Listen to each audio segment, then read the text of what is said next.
Ndani ya nyumba hapana. Na kupeleka polisi. Polisi kufanya nini? Sasa okay. Hata ukiuliza watoto mimi unajua wewe najisikia tu kukupiga. Jaribu piga mtoto wangu. Si ati ni nini? Jaribu. Kama ni mwanaume. Sasa ni vitu gani? Wewe ni unataka kumpiga. Songe umpige. Mpige. Vitu gani anaongea? Songa hapa kupige. Aone.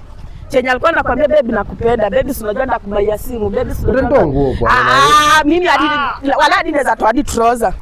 Simama. Utatoa kwa ndo yako ni rap. Ati kukule si ulikuwa unataka kulala na mtoto wangu. Sasa mimi ndo sasa hivi nimekuja. Si ulikuwa unataka kulala na yeye. Nini nyinyi mlikuwa mnakaa chini? Hadi nasikia tu baby. Na wewe rafiki yako aje akaniambia umepita na Chalu umeshikana mnashikana mkienda. Hata mimi niende nyumbani. Acha tumalize maneno. Juu. Hii maneno tunaongea tu. Tunaongea nini? Acha tu. Sema. Mimi sijakuwa na haja ya kufanya kitu baya na mtoto wako. Nimekuja nimekatulia hapa.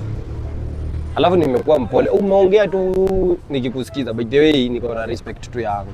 Respect gani? Lakini ya kwenda kulala na mtoto wangu ama kuharibia mtoto wangu maisha. Ati unajina niko na respect. Sijui nini. Nani ajui mwanaume? Mimi najua. Wanaume mimi najua na mimi hata unaweza jua aje kama mwanaume analala na mtoto wake.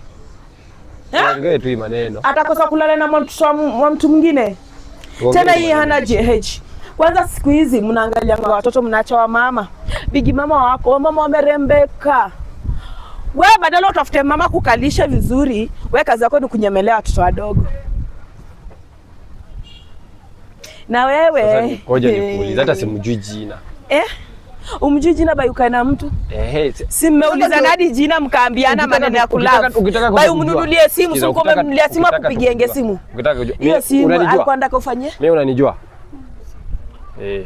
Ujui simu vile inatumia na ulikuwa umekalisha matako hapa chini. Sasa siuona hata ananijui? Ati hakujui.